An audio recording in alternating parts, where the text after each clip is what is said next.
Kafir kita tahu, tetangga kita Matius, Markus, Lukas, Yohanes, Stefanus, Stetanus. Tahu. Kafir kita tahu, Robertus, Spiritus, Capticus. Kasihan kau. Kau pertama kafir, kedua goblok. Hah? Saya bukan mengatakan Bible Kristen fiksi. Bible Kristen itu palsu. Lapor. Palsu sama. Pergi lapor polisi ini. Lapor polisi sana, Mabes.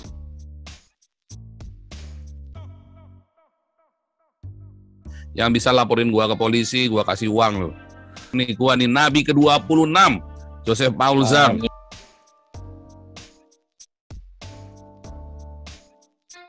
Loh, kamu aja nggak bisa tunjukkan buktinya saya menista Islam. Di mana saya menistanya coba? Ya, begitu banyak. Katakan pertama mengaku sebagai seorang nabi, terus cabulullah, Nabi Muhammad cabulullah. Stop. Ya, betul. Saya mau tanya, kamu menghalalkan darah saya toh? Betul, artinya iya. Kamu kan boleh kan kalau ketemu saya dibunuh kan? Iya, boleh. Iya, berarti kan kamu mau bunuh saya kan? Betul. Iya, betul. Itu hate speech.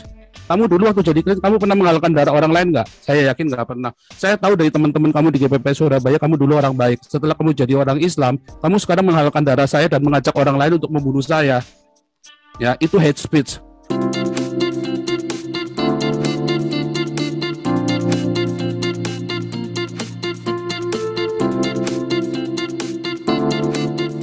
Kegaduhan karena alasan agama belakangan ini emang bikin geleng-geleng kepala ya.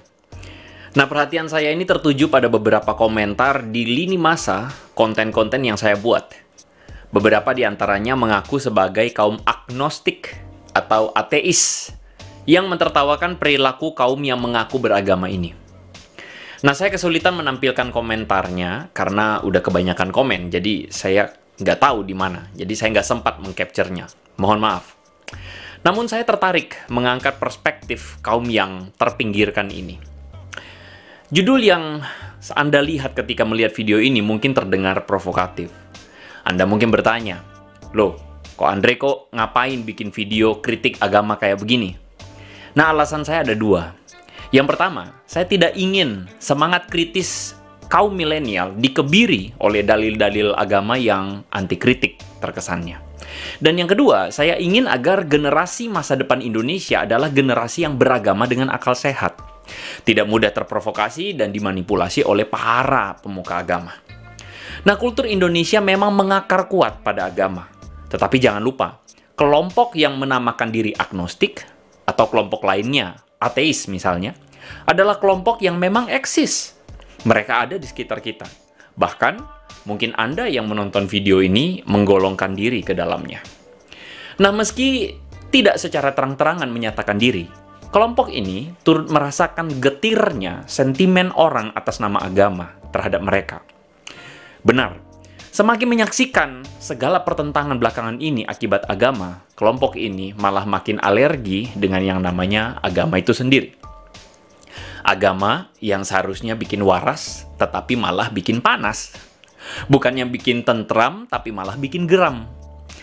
Realitas yang terjadi di Indonesia belakangan ini, pertentangan agama tersebut, membuktikan segala keberatan-keberatan mereka, bukan? Sulit bos buat disangkal.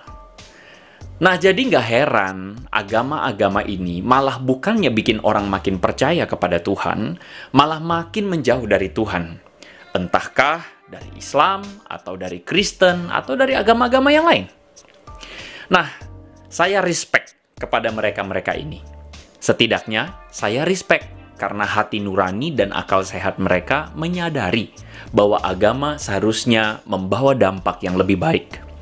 Jadi pemikiran mereka beranjak dari premis yang sederhana.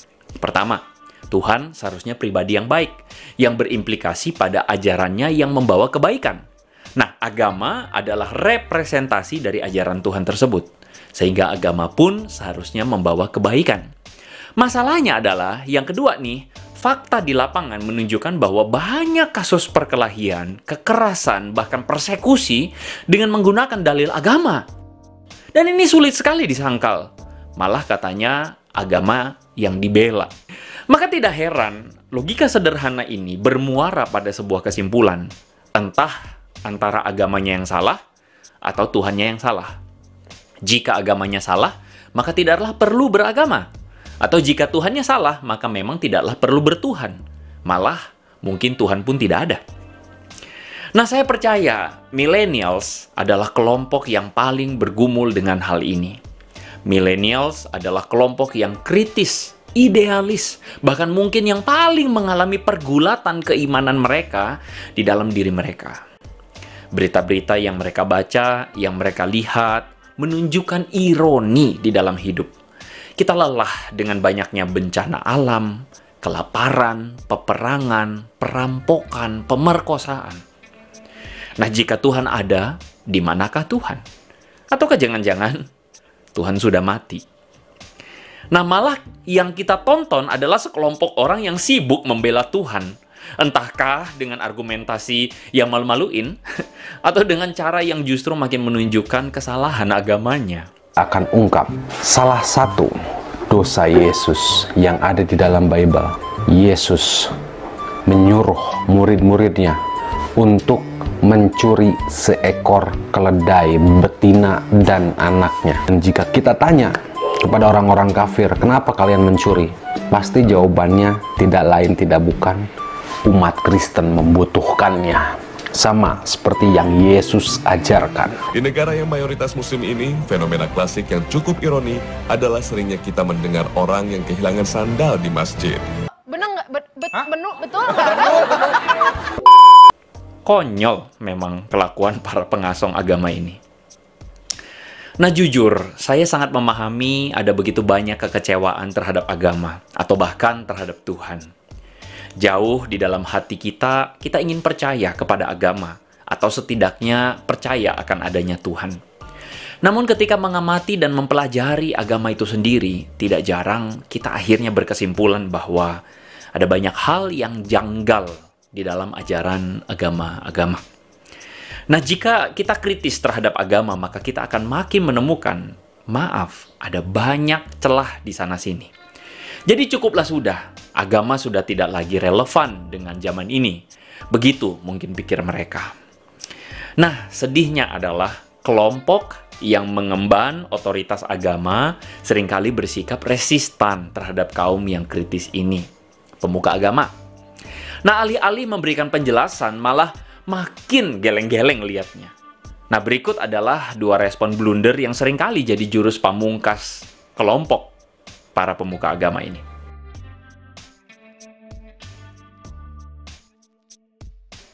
Yang pertama, katanya begini, awas, jangan banyak nanya, ntar murtad, masuk neraka. Nah, gitu.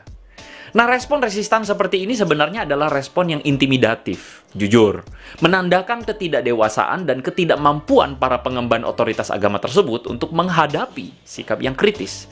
Dan bagi saya, ini adalah blunder yang besar. Bagi saya, agama yang tertutup pada sikap kritis adalah agama yang patut sekali dipertanyakan. Apakah agama tersebut benar? Ataukah malah ada banyak hal yang keliru yang sengaja ditutup-tutupi? Bertanya itu tidak selalu berarti melawan kok. Nah, justru dengan bertanya kita menemukan kebenaran. Nah, malah ini justru pakai ancaman neraka ya. Ancaman neraka ini sih buat saya sih basi ya, basi banget. Nah, bagaimana menurut teman-teman? Kalau Anda diancam neraka, apakah Anda takut atau Anda malah ketawa? Silakan tuliskan pendapatmu di bawah ya.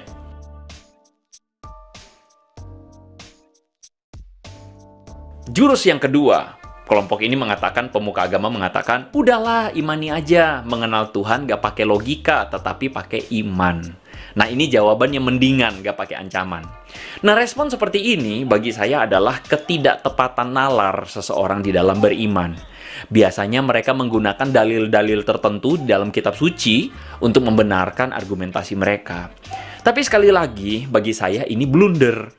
Bagaimana mungkin kita percaya sesuatu yang tidak kita mengerti? Bagaimana mungkin kita mengimani sesuatu yang tidak kita paham? Nah, jika kita hanya percaya tanpa memahami, bagi saya itu adalah fanatisme sempit. Tidak heran terjadi manipulasi oleh tokoh-tokoh agama terhadap umatnya dengan mudah sekali. Tidak heran ada orang-orang yang begitu naif mau meledakkan diri demi dalil agama dan katanya membela agama itu. Tidak heran dengan mudahnya massa digerakkan untuk kepentingan politik pakai ayat kitab suci. Nah, tidak heran bahkan babi ngepet juga dipercaya ketika sang ulama menyerukannya. Nah, sedih bukan? Tetapi ini fakta. Percaya buta pada sebuah agama adalah blunder. Nah, jadi apakah kritik saya pada agama ini adalah upaya perlawanan pada agama? No, tentu saja bukan. Saya mendorong teman-teman, Anda semua, untuk tetap memelihara sikap kritis pada agama itu sendiri. Karena saya percaya bahwa beriman bukanlah sebuah kepercayaan yang buta. Beriman justru adalah sebuah muara dari proses panjang pencarian akan kebenaran. Nah, karena itu, jangan lelah untuk mencari kebenaran itu. Jangan putus asa untuk bersikap kritis. Jangan matikan akal sehat kita demi dalil pembenaran yang tidak logis. Di dalam iman yang saya percayai, justru kita diminta untuk mengasihi Tuhan bukan hanya dengan segenap hati, tetapi dengan segenap akal budi. Nah, ini berarti saya sebagai orang Kristen harus menggunakan akal budi pemberian dari Sang Ilahi untuk menalar agama dengan bertanggung jawab dan bukan mematikan fungsi akal budi itu sendiri. So, bagaimana menurut teman-teman? Kalau Anda beragama, apakah agama yang Anda percayai juga terbuka terhadap sikap dan pertanyaan yang kritis? Silakan komentar di kolom di bawah.